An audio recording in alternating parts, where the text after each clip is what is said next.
هتعملي لنا ايه النهارده انتي؟ مادام حاطه الطبليه كده يبقى حاجه كده خطيره.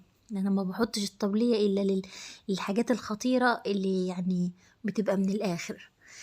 النهارده باذن الله نعمل كده شويه بسكوت نشادر حلوين زي الفل يستاهلوا بقكم، وان شاء الله باذن الله يعجبوكم. وتابعوا معايا الفيديو وهتشوفوا انا هعمل ايه. بس قبل اي حاجه نصلي على الرسول الكريم، اللهم صل وسلم وبارك على سيدنا محمد وعلى اله وصحبه وسلم. مبدئيا كده انا هعمل كام بيضه؟ هعمل 15 بيضه. تمام. عندي دولت كوبايتين سمنه ملانين بضمير. تمام. وعندي كيس السكر ده. ودي الخميرة اللي بنجيبها من عند العطار، الكيس الابيض دوت ده النشادر. وعطيني ظرفين بيكنج باودر و2 فانيليا. وعطيني ريحة البرتقال، انا جايبة ريحة البرتقال. والازازة التانية دي فانيليا. تمام على كده.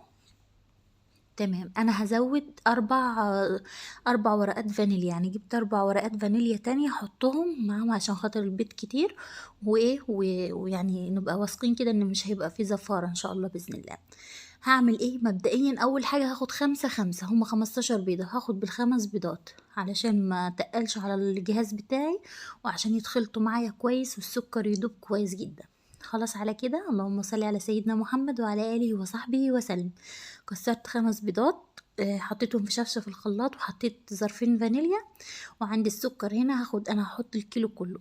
بصي انا يعني لما باكل بسكوت كده حلو ما شاء الله ومظبوط السكر فيه خالص، لكن اللي يعني في ناس بتحب الحاجة مسكرة. لو انت من الناس دي زودي كوباية سكر على الكيلو، يعني يبقى كيلو سكر وكوباية. لو انتي بتحبي زي حالاتي كده وعايزه الحاجه يعني اللي هي مظبوطه تاكليها كده ما تجزعيش منها من كتر ما هي مسكره. انا من الناس اللي هي لما بتاكل حاجه مسكره بدوخ وببقى عارفه، لو اديتيني كيس ملح اسفه كده سف من كتر ما انا دخت والسكر نزل او الضغط وطي حاجه زي كده. السكر عالي قصدي مش نازل. خلاص على كده. بخلط البيض والسكر وبعد كده هو الفانيليا معاهم وبخلطهم كويس جدا. مش هتحطي لبن؟ لا هحط لبن طبعا، بس استنى شوف التكة اللي هتخلي معاكي الكربونات تتفاعل بسرعة وتخلي معاكي البسكوت ما شاء الله يبقى يعني حاجة روعة. استنى هتشوف التكة اللي انا بعملها دي. خلاص على كده حطيت 5 بيضات تاني وحطيت شوية سكر حوالي كوباية. باخد بالتدريج. تمام. والسمنة بعد ما بخلط البيض والسكر كويس جدا وبيدوب السكر، ببدأ ان انا اضيف شوية السمنة. خلاص على كده اهو خلصت المرة التانية. هعمل المرة التالتة اللي هم اخر 5 بيضات. تمام. انت جبت الخميرة منين؟ انا بجيبها من عند العطار. عندنا هنا يعني بنقول للعطار على عدد البيض اللي احنا هنعمله. يعني عايزة 15، عايزة خميرة 15 بيضة، عايزة خميرة 30 20 كده حسب البيض اللي انت عايزة. خميرة 120 بيضة، 60 بيضة. تمام. اللي من القرى عارفين الحكاية دي يعني، وممكن تقول عايزة اللي هو مثلا خميرة ربع، خميرة كيلة. عندنا في الصعيد بنقول كده، لكن لو في مدينة عارفة بالكيلو والكلام ده، احنا بنعمل كميات كبيرة علشان خاطر بتبقى يعني ناس كتيرة في البيت وكده. فايه الناس بتعمل بكميات كتيرة والكلام ده. وخلاص على هنا ضربت او خلطت اخر شوية بيض وسكر وسمنة، وحطيت الفانيليا كلها. المرة دي بص بدوب بايدي بتأكد ان مفيش سكر في البيض وكده، يعني اتخلط كويس جدا. والحمد لله السكر كان ناعم من السكر اللي هو بتاع القصب. السكر اللي تلاقي لونه ابيض فاتح ده بيبقى سكر القصب، لكن السكر اللي بيبقى اصفر دوت ده بيبقى سكر البنجر. تمام على كده. هنا حطيت الازازتين، ازازة بريحة البرتقال وازازة فيها فانيليا برضو. خلاص على كده ودوبتهم كويس. انا بحب ريحة البرتقال بتبقى حلوة جدا. حلوة برضو ريحة الموز، وعلى حسب اللي تحبيه. هم اكتر 2 بفضلهم، ريحة الموز وريحة البرتقال حلوين جدا.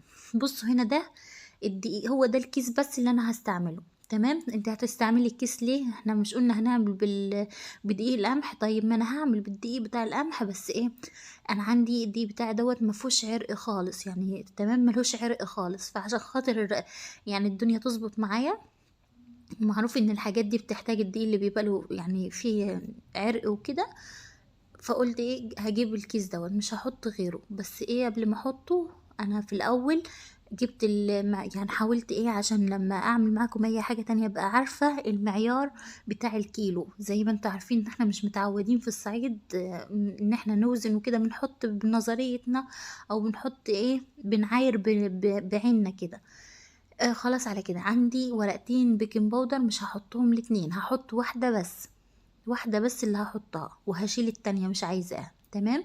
هتحطي الاتنين هيبقى معاكي منفوخ لدرجة ان صباع البسكوت هيفلق نصين، زي الكيكة كده لما تبقي حاطه لها محسن كتير وتبص تلاقيها ايه، خدت لها بشلة في وشها. لا دي لا، ما هو واحدة بيكنج باودر بس.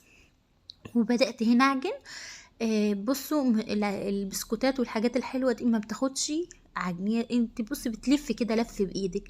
تمام. بصوا هنا ده اللبن اهو، اللبن دولت مجين لبن، كوبايتين لبن. بصوا مدفياهم وحطيت النشادر. بصوا النشادر فارت معايا ازاي. لما تعملي النشادر كده بتسرع العملية، يعني بتخلي البسكوت معاكي، يعني بتخلي النشادر تتفاعل بسرعة عن ما تحطيها على الدقيق كده. تمام. اعملي النشادر بالطريقه دي حلوه جدا. يعني لو انتي، انا زمان كنت بحط النشادر مع الدقيق زي البيكنج باودر كده، بضيفها مع احط الدقيق واجي ضايفه النشادر. لا، اعملي النشادر بالطريقه دي. دفي اللبن يا دوبك يبقى دافي زي دمعه العين كده، وفضي النشادر. بص هتلاقي النشادر فارت معاكي زي حكايه الخميره، لما تحطيها تختبريها في شويه ميه سخنين غير لما انت تحطيها كده اهو. وبصوا هنا خلاص عجنت العجينه ما شاء الله، حلوة معايا طرية. ما تنشفيهاش عشان لو نشفتيها هتتعبي جدا جدا في المكنة وانتي بتنزلي، يعني هشتغل بالمكنة. تمام. العجينة بتاعت البسكوت بتبقى حلوة كده طرية وحلوة، وبرضو مش طرية الطريان، لا دي الحلوة ما شاء الله. خلاص على كده ركنت العجينة تستريح، ولفت لي بقى لفة في المطبخ. انتوا عارفين اللفات بتاعتي. تمام. الحصيرة دي بتاعتي اول مرة تظهر، ايه رأيكم فيها؟ بصوا هنا بقى عندي الصواني نظيفة الحمد لله. السواد دوت هي دي الصواني اللي بتبقى اتعتقت عندك، يعني عارفة لما تجيب الطاجن كده ويتعتق عندك اديله سنين تمام من كتر الشغل، وكل ما تروحي تشتغلي فيه كل ما الشغل يبقى حلو فيه. اهو الصواني دي كذلك الامر. وبصوا هنا بوريكم الفرشة، بقول لكم بصوا الفرشة نظيفة زي ما هي عشان تعرفوا ان دوت يعني مش الصواني مش متوسخة لا هي كده. بصوا الصينية دي ليه لسه ما اتحرقتش عندكم؟ عارفين الصينية اللي من تحت السودة دي ليها اكتر من 40 سنة. لا مش دي اللي تحتيها اللي محطوطة دي، ليها اكتر من 40 سنة، بتاعت حماتي وانا استلفت منها 5 صواني. الله يرحمها يا رب ويجعل مأواها الجنة. دي لها اكتر من 40 سنة. ودولت لا، ده اللي انا بدهن فيهم دولت لا، ده بتوعي انا بقى ليهم 10 سنين بس.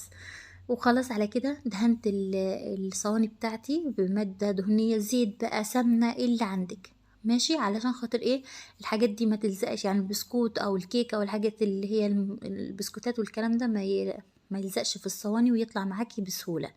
بصوا عندي اول حاجة عملت صينيتين اختبرهم اشوف العجين عايزة دقيق تاني ولا لا. طب ازاي اقول لكم؟ يعني لما يكون البسكوت عايز العجين عايز دقيق تاني، تبص تلاقي البسكوتة فرشت معاكي وسكعت على الصينية، بقت رقيقة خالص، وبعد ما اتنفخت تيجي نازلة زي حكاية الكيكة كده.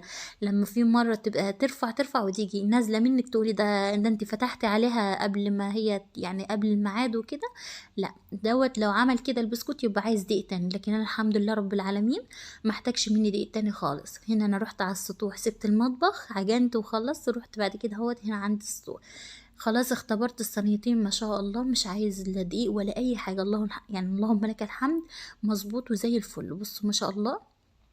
عايزه اقول لكم حصل معايا غلط في الفيديو ده. ايه هو؟ ان انا بصوا اللمبه كانت في وشي على طول في وش التليفون، فالمفروض لا، المفروض الاضاءه تبقى ورا عكس. تمام. لكن هنا اللون كان او يعني كانت البسكوت مش واضح معايا بسبب الاضاءه، زعلت جدا بس قلت ان شاء الله هي مش اخر مره باذن الله، ربنا يجعل ايامنا كلها كده فرح وما يجيبش حاجه وحشه يا رب، ونعمل مره واثنين وثلاثه ان شاء الله باذن الله. بس اللهم بارك، والله العظيم البسكوت حلو جدا وكان ناجح جدا الحمد لله رب العالمين. وهنا خلاص اللهم لك الحمد خلصت الكميه، مرضيش اطول عليكم، وبصراحه الحاجات دي بتبقى محتاجه حد يصورك. انا بقى بصور نفسي، ويعني بصور وبعمل كل حاجه لوحدي وبشتغل، يعني لما بكون شغل وانت بتصوري فبتبقى حاجه وبخبز، يعني انا كل حاجه بعملها لوحدي، فايه بتبقى صعبه شويه. بصوا هنا العجين اللي اتبقى في المكنه مش بسيبه، لا بطلعه وبعمله زي ما انتوا شايفين كده قرص، هيبقى زي العسل.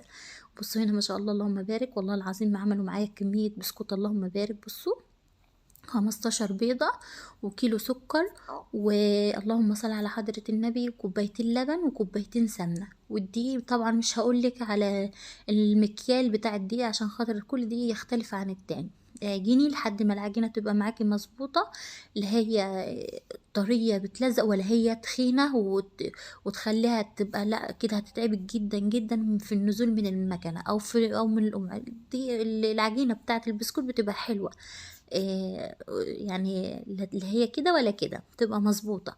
وهنا اللهم بارك ما شاء الله خلاص خلصت كده، اللهم بارك دي كلها الكمية بتاعت ال15 بيضة، يعني ما شاء الله كمية حلوة. اللهم صل على حضرة النبي. البسكوتات والله العظيم والريحة، بصوا حاجة حلوة جدا، يعني العيال فرحانين، وانتي عملت شوية بسكوت حلوين كتار كده ما شاء الله اللهم بارك.